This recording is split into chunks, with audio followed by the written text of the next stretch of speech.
It is Tuesday, 13th of July, 2021, and that's a date that sticks in my mind. 13th of July was the date of the original Live Aid concert in 1985, which I remember well. I remember sitting up till 4 o'clock in the morning to watch the Philadelphia leg of that. And of course, I've discovered one or two things in the intervening years about the true nature of Live Aid and Band Aid and Bob Geldof and all the things that they were really designed to achieve. But, you know, that's the path to truth discovery for you. It's not always comfortable, but it is always the truth. Anyway, the title of this video is All Things Must Pass, inspired, of course, by the famous album and song title by George Harrison, former Beatle. This was his first solo work after leaving that group. And the title of the song was inspired by a poem by Timothy Leary, who, as well as being a CIA asset, of course, was also a bit of a consciousness and psychedelia guru. But I feel there's some value to the George Harrison song because he's observing the transitory nature of everything in creation, including ourselves. And of course, George himself did indeed pass at the end of 2001. And towards the end of this year, I want to be doing a special episode of the Magical Mystery Talk, which is the podcast that I do with Matt and Desiree, where we get into esoteric occult aspects of the Beatles and associated personnel.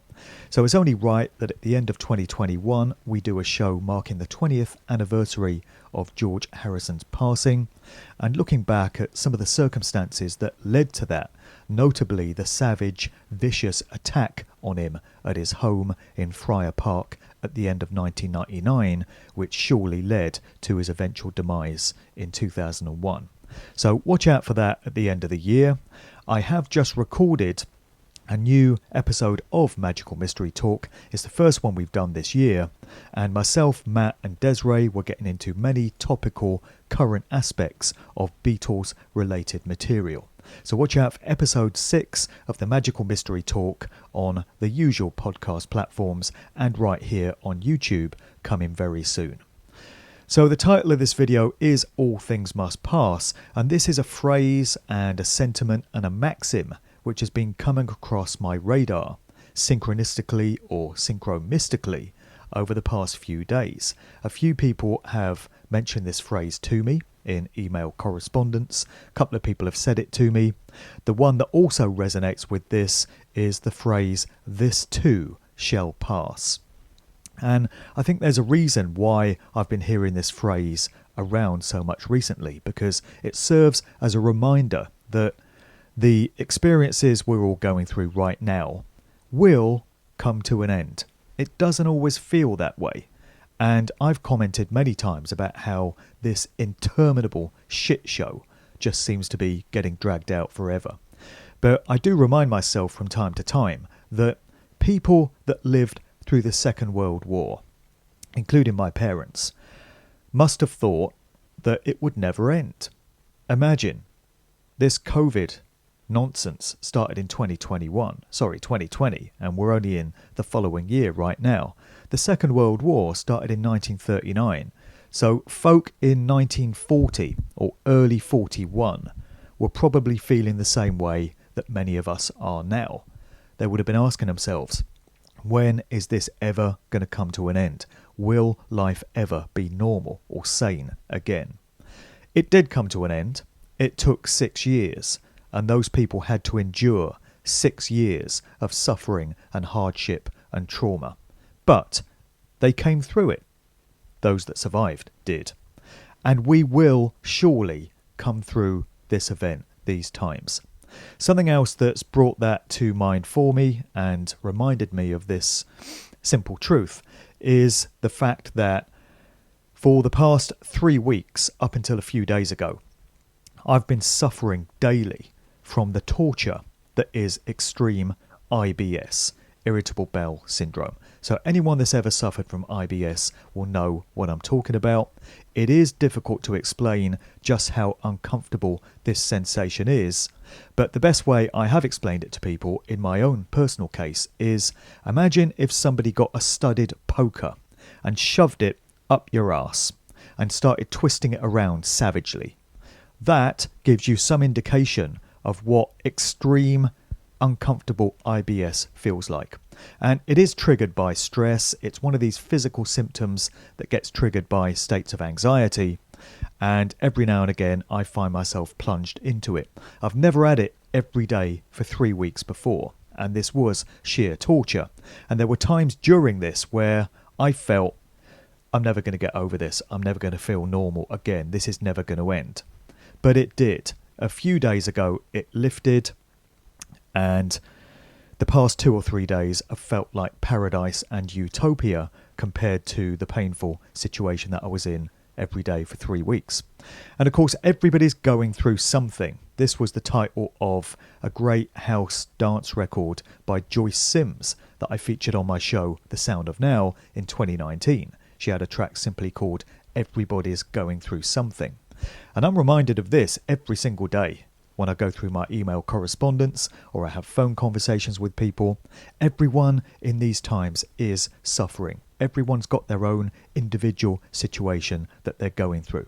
I know a lot of people, and I don't know anyone in my circle of family, friends and acquaintances that isn't going through some kind of challenging situation right now. Whether it's family relationships, whether it's health issues, whether it's dealing with anxiety, whether it's financial worries, whatever it is, everybody's going through something. But it will pass, because these things always do. My painful situation did pass. I've come through the other side. And when you do come through the other side, it makes you realise that it was worth enduring those hardships. Doesn't always feel like it along the way. I get that. I'm guilty of that myself, of feeling that way. But when you come through the other side, you realise that it was worth going through that. It was worth hanging on. Always have that hope that these things will pass. This too shall pass. If anyone's ever been on a course of antibiotics for some sort of infection, I realise natural health types will say that antibiotics aren't the best, but I'm just using this as an illustration of this point. If ever you've suffered from an infection that has got you holistically, so whatever part of your body it might be in, it's got you feeling generally crap, generally rubbish. It gets you all over. And you start on a course of antibiotics, and it usually takes a few days for these things to kick in. But usually, on about day 3 or 4, you start to notice a difference. And there's a day during that course where you get up and those symptoms have gone.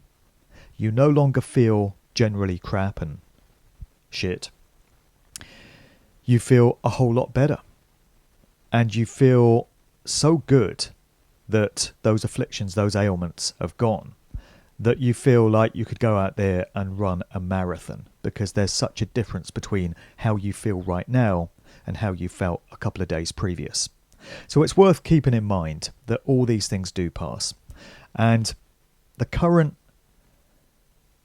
Soviet Union state of fascism / communism / tyranny that so many of us are experiencing will come to an end. All evil regimes throughout history have eventually crumbled. All lies and deceptions have eventually been exposed. They've come to the surface as the light is shone on them. And that is happening so much with what we're going through right now. More and more truths are being revealed every day. More and more of the brilliant lie, the incredible lie, the monumental lie that is the COVID scamdemic is getting exposed every single day. So we have to hold tight, keep the faith. Not always easy, I know. I, of all people, know that. But patience is required, faith is required, and always keep in mind that everything will pass, must pass, and this too shall pass. We just have to hang on in there and make sure we're around to experience what lies on the other side, because it will be worth it. And that's a message that I feel is worth imparting. And just going back to the George Harrison song that I mentioned, some lyrics that are worth reciting from that go, "Now the darkness only stays at night time. In the morning it will fade away. Daylight is good at arriving at the right time, but it's not always going to be this grey. Some very wise words there, I feel. And part of my route to recovering from this crippling IBS has been embarking on the route of a few wellness products. And I've got a podcast coming in the next few days with Clayton and Sandy of Root Wellness, a company based in the US but with distribution in the UK. Big shout to Sandy for some of the products that he sent me. So I've been using Root Clean Slate, a few drops of that in a pipette every morning.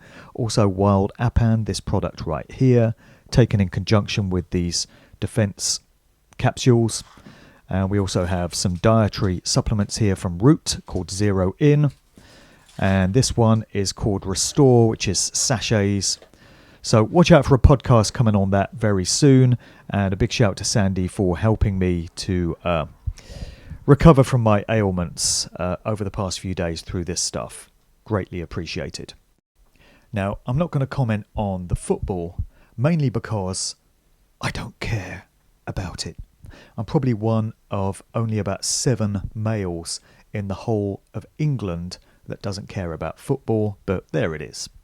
But I will comment on the comments made yesterday by the bloated, overprivileged, overfed, overpaid old Etonian about England's COVID restrictions finally getting eased on Monday the 19th of July. It's the new Freedom Day, don't you know? The old one on the 21st of June didn't work, but apparently on the 19th of July, masks are going to go. They're going to become voluntary, so you're not going to be mandated to wear them. Not that you ever were in the first place, but that's by the by. And all remaining institutions, such as nightclubs, casinos, and the like, are going to be able to open, which will be great news to the many DJ friends I still have who have not been able to work since March 2020. I'm sure they'll greatly welcome being able to go back to work from the 19th of July. Now, I get that the government are liars and criminals and murderers and Satanists. I get that. I get that you can't trust a goddamn thing they say. I accept that too. And I get that there are going to be some kind of games involved, some kind of psyop business involved in apparently giving us back our freedoms on the 19th of July. We're going to be made to pay for it in the autumn by the claim that people mixing freely and socialising with each other and not wearing masks has led to a new spike or a new variant in the virus. I get all of that. But still, I feel it is worth expressing the sentiment, the frequency, the vibration of gratitude and appreciation to creation that we at least have this brief reprise, that a small window of sanity and a small window of apparent freedom has been granted to us. Now, I'm not saying that we should be grateful to this tyrannical government for handing us back rights and freedoms which were never theirs to take from us in the first place. I do comprehend where real rights and freedoms come from. They come from the Most High. They come from creation itself. I get all of that. And I'm not saying that we should kowtow to the government in any way or grovel and thank them for giving us back what was never theirs in the first place. What I'm saying is that we should be grateful for what appears to be a small victory, a small mercy in the current circumstances, which are very unusual and very extreme. If we remain in a low density vibration the whole time, if we're always angry, if we're always resentful, if we're always expecting the next trick, the next piece of skullduggery around the corner to be dropped on us at any moment, we're going to keep ourselves in a fear-based state. And I've discovered for myself what that does to the physical body and the way that can play out in terms of symptoms if you're keeping your consciousness and your vibration in that low density state. So I think we need to celebrate and be joyful for the fact that, at least for the rest of the summer, it seems, we're going to be able to move around freely and we're going to be able to associate and socialise with each other without fear of coercion and violation from agents of the state, without fear of being punished for it or facing some kind of penalty. I'm merely suggesting that we need to be grateful for small victories when they come along. Of course, there's much more to be done. Of course, the major battle still has to be won and the work has to continue on that front. But let's at least be grateful for these small blessings during this summer, and let's show that appreciation when it comes along. I do wonder whether the meditation event that I organised for last week on the 7th of July, 777, may have had some effect on the play out of events. I'm not claiming that that meditation was responsible alone for this being the case, of course. But the amount of positive feedback that I've had from people who participated in that event has been very inspirational and very encouraging. It seems many hundreds of thousands of people took part. Many people felt a very palpable energy shift on the 7th of July, and many people have written to me to tell me that this was their experience. They really felt a Kundalini energy rush in the case of many people. Now, that many people pooling their consciousness, pooling their intent towards the same desired goals, namely truth, freedom, justice, love, cannot fail to have had an effect. It cannot fail to have made an imprint on the morphic etheric field.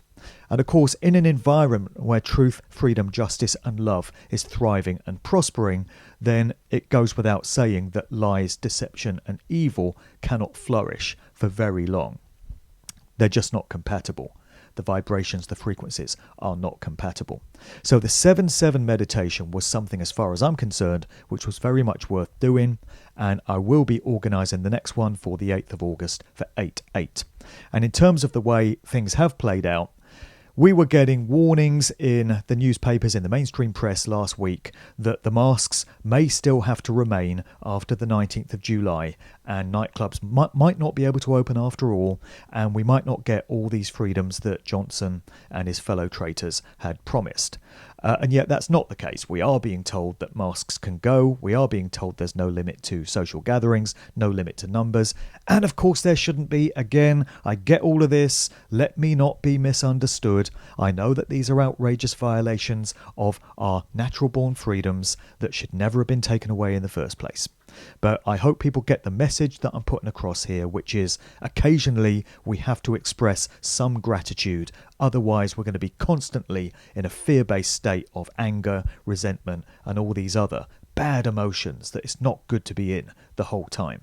My inbox still fills up daily with the doom and the gloom, the dread-laden warnings of what's to come, what's round the corner, what might happen. But you can't live like that 24/7. It's no condition to be in. And if you do wallow and dwell in that vibrational state, it is going to have an effect on you physically sooner rather than later, as many people have already attested. So that's the message I wanted to put across there.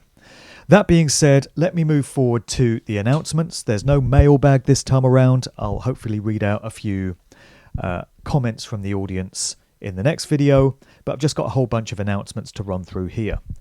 First things first, the Questioning Science event is taking place this coming weekend. Greatly looking forward to it. It happens at a venue in Staffordshire, out in the countryside. The original venue of Kings Park, Northampton, were not able to accommodate our group without imposing a whole load of outrageous restrictions, which were not acceptable to the organiser, Gloria. So she's moved it to a venue that are being very cool, very relaxed about things, and enabling us to operate normally, like we would have done a couple of years ago. Imagine that. No masks, no distancing, no bullshit. So this is going to be a great event. Questioning Science is the theme. A whole load of speakers asking whether we've been told the truth about various aspects of science which have been presented to us through mainstream establishment sources. I wonder what the answer will be to that question.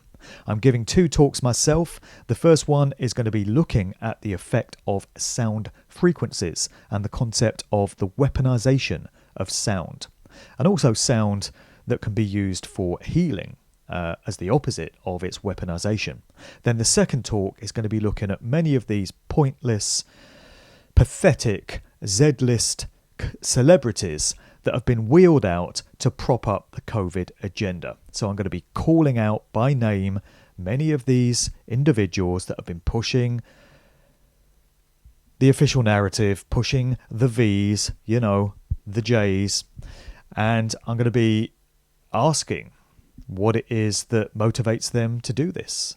And of course the answer is that they're owned and they're assets of the control system that is behind this agenda, and when they get wheeled out and told to put across a particular message to their fan base, they're not in any kind of position to say no. So we'll be looking at that whole phenomenon in my second talk, and all the bad science that's been put forward by celebrities, singers, TV presenters, actors, reality TV stars, who really aren't in the best of positions in terms of their qualifications to be talking about scientific matters, and yet they've been popping up on social media doing just that. So we'll be taking them to task, putting them on blast on the second day of the conference. So really looking forward to that. Anyone that's going to be in attendance, it's going to be an incredible weekend, and Gloria does have a habit of pulling miracles out of the bag, as we discovered with the last event, Questioning History, just before Christmas.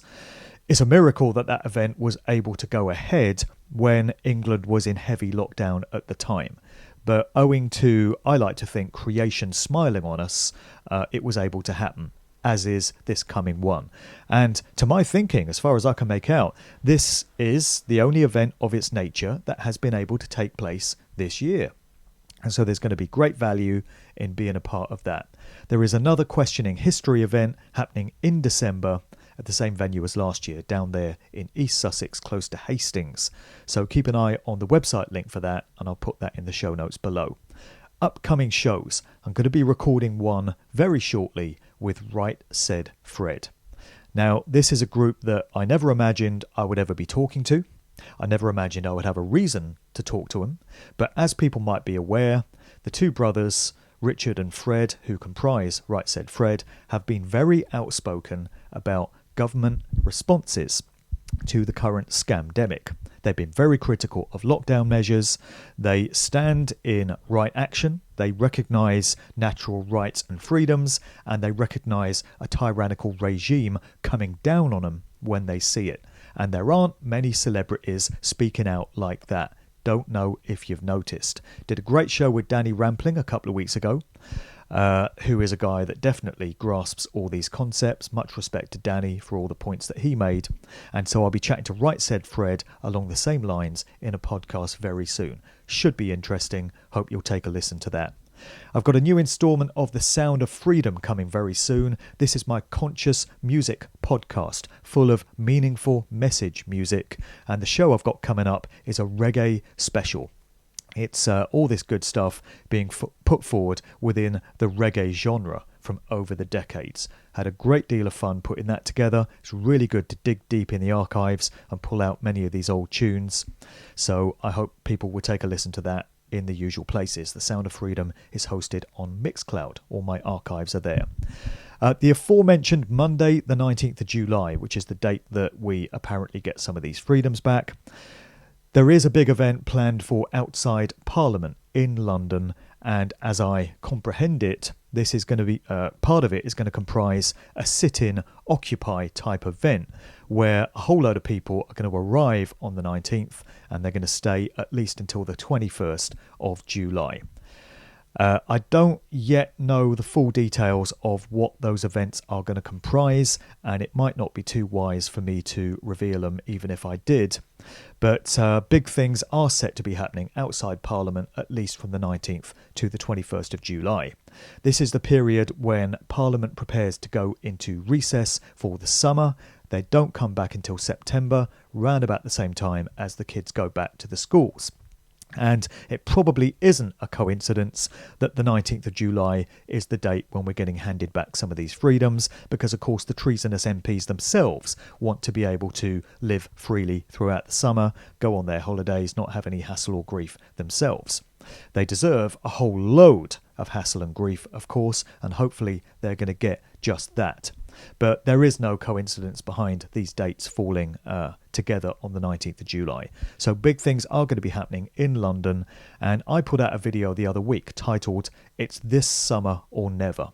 And I still feel the same way about that.